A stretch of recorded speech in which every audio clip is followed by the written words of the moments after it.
Chào các bạn, chào mừng các bạn đến với khóa học Enscape 4.1 phiên bản 4.1 dành cho SketchUp. Buổi hôm nay là buổi thứ 5. Chúng ta sẽ tiếp tục nói về những kênh công cụ trong màn hình Enscape Viewport. Hai buổi hôm trước chúng ta nói 8 thanh công cụ đầu tiên, thì ngày hôm nay chúng ta sẽ nói tiếp 4 thanh công cụ tiếp theo. Đó là AI Enhance, Batch Rendering. Cái này là V-Ray Scene Export, có nghĩa là export ra dạng V-Ray Scene để cho V-Ray nó nhận. Cái thứ tư đó là xuất ảnh Panorama. Thì đầu tiên mình sẽ nói về cái công cụ AI Enhance. Cái này là mới nha. Cái phiên bản này hình như mới được hỗ trợ đó. Cái này là gì? Cái này, thanh công cụ này nó giống y chang thanh công cụ render ảnh này. Nó chỉ khác một cái là nó sử dụng AI để nó tăng cường bức ảnh nó lên, cũng như là nó làm bức ảnh nó đẹp hơn, nhìn nó thẩm mỹ hơn. Thì mình không biết nó có thẩm mỹ hơn không, mà mình thấy nó cũng có nhiều cái nó cũng hơi ảo. Nhưng mà mình nghĩ rằng trong tương lai thì có thể Enscape sẽ cải thiện thêm AI này để đỡ chúng ta phải sau này phải, nếu mà render ảnh bình thường thì phải hậu kỳ thôi. Còn bây giờ nếu sau này render AI là một tính năng hay, tất nhiên là tất cả những cái phiên bản mới ra đều sẽ không thể nào mà nó chất lượng đẹp được. Chúng ta phải cần thời gian để nhà phát triển phần mềm người ta cải thiện. Và mình tin rằng tương lai cái chức năng này nó sẽ tốt. Thì khi bạn nhấp vào thì nó không render y chang cái công cụ render ảnh này đây, không khác gì mấy cả. Nhưng mà có một cái đặc điểm quan trọng, mình đã sử dụng cái tính năng này là bạn phải lưu ý một điều rằng là cái setting ánh sáng của bạn, cái visual setting này nè, trong cái mục visual setting này, cái view cái preset mà bạn chọn cho cái view mà bạn render thì nó nôm na, nó tóm gọn lại là cái bức ảnh này để mà sử dụng cái công cụ render bằng AI thì bạn phải kích thước từ 2K đổ lại. Nếu bạn render bình thường thì bạn có thể render 5K, 6K, 7K, 8K đều được. Nhưng mà khi mà render bằng AI tại thời điểm hiện tại thì bản 4.1 này thì bạn phải chỉnh về cái kích thước là 2K, tức là 2048 x 2048 đổ lại. Còn chiều rộng, chiều cao thì bạn có thể giảm, nhưng mà không được tăng quá 2048. Rồi ok, nó đơn giản như là các bạn hiểu thôi. Có nghĩa là render từ 2K đổ lại thì nó mới xử lý được. Còn render từ 2K trên 2K là nó sẽ báo lỗi. Mình render rồi thì tiện đây thì có một bức ảnh mình render, bức ảnh này render bằng AI để cho bạn xem. Thì mình thấy rằng nó làm cho cái công trình mình nó mềm hơn thôi. Cảm giác nó mềm hơn. Ví dụ như bề mặt này bạn thấy không, thêm những cái chi tiết này nhìn thấy nó thực hơn. Còn đây có những cái vết bẩn thực nè, mình thấy là ổn, ok, xài đẹp, khỏi cần qua Photoshop hậu kỳ, cứ dùng AI render rất là tốt. Hay nha bạn, cái tính năng này hay nha, các bạn phải lưu ý nha, không có gì phải lo nghĩ cả. Cái này mà trong nội thất mình nghĩ chắc nó hỗ trợ nhiều hơn nữa. Các bạn cứ tự tin. Mình thấy ok, mình thấy rất là ok đó. Render nội thất thì mình thấy sử dụng AI, tăng cường AI render là ok, đẹp. Tuy có nhiều bức ảnh mình đã từng xem render bằng AI thấy nó hơi ảo, nhưng mà chỉ một vài công trình thôi. Còn lại thì như bức ảnh của mình này, đây là mình render bằng AI nha, chưa hậu kỳ nha. Cái này là hoàn toàn chưa hậu kỳ gì cả, từ AI mình xuất ra luôn. Mình cảm thấy nó làm những góc cạnh này kia, tất cả mọi thứ nó mềm hơn, nó cứng bài. Một trong những cái mà Enscape nó hay mắc lỗi đó là nhìn cái bài tổng thể nó hơi cứng. Ánh sáng và bóng đổ vậy nhìn lúc nào nó cũng cứng. Còn cái này thì mình thấy render bằng AI ok, cho nên các bạn cứ thử đi. Nếu mà thấy ok thì cứ sử dụng, không có gì cả. Tính năng mới của phần mềm, tất cả phần mềm nào bây giờ cũng sử dụng AI can thiệp hết. Đây là một ưu điểm, chắc chắn là một ưu điểm. Trong tương lai bạn nghĩ chắc chắn tính năng này nó sẽ được phát triển rực rỡ hơn nữa. Rồi, công cụ thứ hai trong buổi thứ 5 này á, mình nói tiếp theo á, đó là cái công cụ cũng là render thôi, batch rendering. Thì cái này á có nghĩa là gì? Cái này có nghĩa là render hàng loạt. Ví dụ như là cái công cụ render màn hình này, hoặc là cái công cụ render AI này, thì bạn render chỉ một view, có nghĩa là bạn chỉ chọn được một trong 3 view này bạn render. Nhưng mà cái tính năng này nó cho bạn render hàng loạt, có nghĩa bạn có thể render 3 view cùng một lúc. Đó, khi bạn bật lên á, thì nó sẽ hiện ra cái bảng này. Ví dụ như bạn muốn render hết á, thì nó render. Còn bạn muốn render 2 view thì nó sẽ, khi bạn chọn render thì nó render. 3 view thì nó render 3 view. Nó dựa vào cái gì? Nó dựa vào cái góc view bạn đã cài đặt, bạn đã setting, cộng với cái preset cho mỗi cái view này. Có nghĩa là mỗi cái view của cái scene landscape á, nó sẽ đi kèm với một cái setting ánh sáng. Thì nó sẽ tự nhận cái đó rồi nó render thôi. Đó. Bạn muốn render 3 cái, 1 cái hay là 2 cái đều được. Mình thì cái này mình cũng ít sử dụng lắm. Đa phần mình render góc nào thì mình render từng cái thôi, chứ mình cũng không có sử dụng tính năng này nhiều. Cho nên bạn nào muốn thì cứ thử thôi, chứ không có gì. Ở dưới này nó có render ảnh này, render mono panorama này, render stereo panorama này. Hai cái dưới này là render màn ảnh panorama. Thì hai cái dưới này thì mình sẽ nói ở cái mục cuối cùng trong cái buổi hôm nay. Còn render, bạn cứ biết được rằng là nó có thể render ảnh panorama luôn, vậy thôi. Còn đây là render ảnh bình thường. Khi bạn chưa chọn thì nó không có sáng. Khi mình chọn rồi, tóm gọn lại là gì? Cái công cụ này dùng để render hàng loạt view. Ví dụ bạn có 3 view, bạn muốn render hết 3 view thì nó nhấn một lần để render hết cho bạn. Vậy thôi, đơn giản vậy. Rồi, tiếp theo là thanh công cụ số 3. Trong buổi thứ 5 mình muốn nói tới đó là thanh công cụ, cái này cũng mới nha. Cái này mới ở phiên bản này hay sao, như phiên bản này ban đầu mới có. Đó là Verizon Import. Nó ghi chữ beta, có nghĩa là vẫn đang trong giai đoạn thử nghiệm đây này.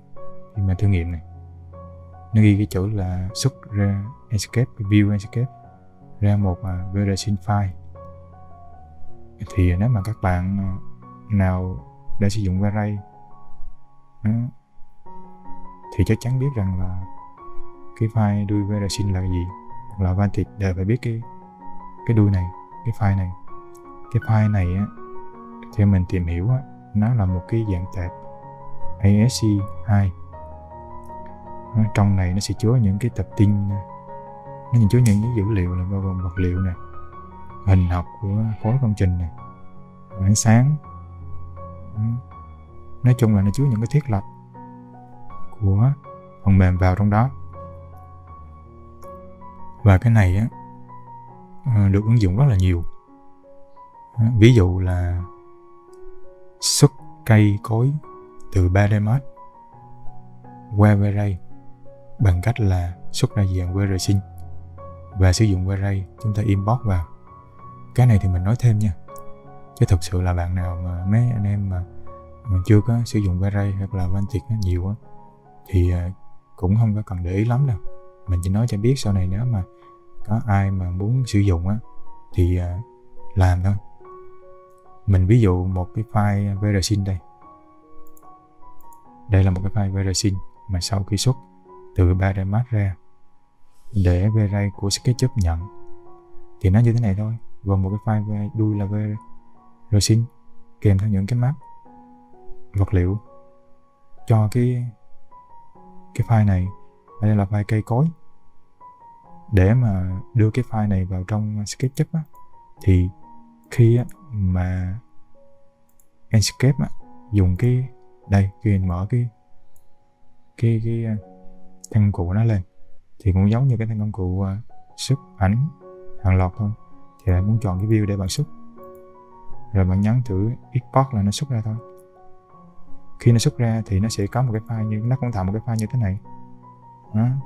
Và tất cả những cái vật liệu đi kèm cho cái công trình mình đã setting này. Và để import nó vào á, thì bạn mở công cụ về đây lên và bạn vào cái công cụ này. Bạn thấy nó có chữ import proxy không? Hoặc là vrasync là vrasync đó, chấm vrasync cái đuôi dưới đó. Thì bạn import vào thì nó sẽ hiển thị ở một cái dạng nhẹ hơn, có nghĩa là dạng hình khối màu trắng, giống như ví dụ như đây là một cái dạng hiển thị nhẹ hơn này, hay là cái dạng hình khối của này là một cái dạng hình khối nhẹ hơn này. Thì nhưng mà cũng giống như Enscape, khi nó hiện bên file SketchUp á, là dạng hiển thị nhẹ, nhưng mà khi mà mình mở bằng V-Ray, real time bằng V-Ray hay là bằng Vantage á, treo Vantage á, thì nó sẽ hiển thị đầy đủ tất cả các map rồi ánh sáng. Mình thì mình cũng không có tìm hiểu kỹ lắm cái việc mà xuất ra VRSync rồi dùng V-Ray mở import cái VRSync vào rồi render bằng V-Ray hay là Vantage cho cái VRSync đó. Nhưng mình nghĩ cũng không có rảnh để làm tới mức đấy. Trong cái khóa học này thì mình chỉ hướng dẫn sử dụng về Enscape thôi. Còn không ai rảnh mà nghĩ mà làm mọi thứ bên Enscape xong, vật liệu, ánh sáng rồi hình khối này kia xong, khi xuất qua VRSync rồi lại dùng V-Ray hay là dùng Vantage để render. Mình nói chắc chắn rằng là cùng một loại, ví dụ như cùng một loại đèn đi, hay cùng một loại hiển thị vật liệu đi, thì V-Ray và Vantage này hiển thị đẹp hơn nha. Đèn, ánh sáng bầu trời HDRI này, thì bên Vantage và V-Ray hiển thị mềm mại hơn rất là nhiều. Cái đó là cái chắc chắn. Thì Vantage á, nó sẽ render chắc chắn là không đẹp bằng V-Ray này. Nó sẽ giảm lưu gốc một xíu, nhưng mà cũng 8-9 so với V-Ray. Còn V-Ray tất nhiên là đẹp hơn rồi. Nhưng mà chắc chắn một điều rằng là khi mà render bằng Vantage cho những VRSync của Enscape thì ảnh nó ra sẽ đẹp hơn, hiển thị sẽ đẹp hơn. Mình đã thấy rồi, mình đã xem rồi. Nhưng mà nếu bạn nào rảnh thì mấy bạn có thể thử cái tính năng này, thử cái VRSync này. Cái VRSync ấy thì mình dùng nhiều nhất á, trong cái việc là xuất cây cối thôi, từ 3D Max thôi, để sử dụng cho SketchUp. Cái tính năng này thì nó đơn giản như vậy, có nghĩa là sao? Xuất những cái setting, những cái view của Enscape ra file VRSync, sau đó import vào bằng V-Ray, bằng công cụ của V-Ray, import cái VRSync đó vào file SketchUp và dùng V-Ray và Vantage để render, tinh chỉnh lại vật liệu, ánh sáng một chút mà để render. Thì mình có nói rồi, có nghĩa là render, nếu cái VRSync nó render bằng Vantage, bằng V-Ray và Vantage thì sẽ đẹp hơn Enscape. Thì cách tính toán ánh sáng vật liệu của Vantage và của V-Ray thì nó tốt hơn là của Enscape. Đó là điều hiển nhiên thôi. Tại vì sao? Enscape render nhanh mà, thì tất nhiên muốn nhanh thì chất lượng nó phải giảm lược một xíu. Chứ còn mà làm cho nó chi tiết, nó đẹp như V-Ray thì nó lại render lâu. Thì mỗi phần mềm sẽ có một cái phân khúc. Nhưng mà mình thì Enscape thì render bằng Enscape thôi. Còn V-Ray với Vantage thì render V-Ray Vantage. Mà nếu mà đã sử dụng Vantage rồi thì tốt nhất là dựa trên nền tảng là của V-Ray thì nó mới đẹp được. Nên là như vậy. Rồi, xong thêm công cụ thứ ba nha. Rồi, công cụ tiếp theo và công cụ cuối cùng của ngày hôm nay đó là công cụ render ảnh Panorama. Panorama là dạng ảnh 360 độ. Khi mà render ảnh Panorama thì cái sản phẩm của nó là cái ảnh gì? Thì giờ ví dụ mình mở ra các bạn xem này.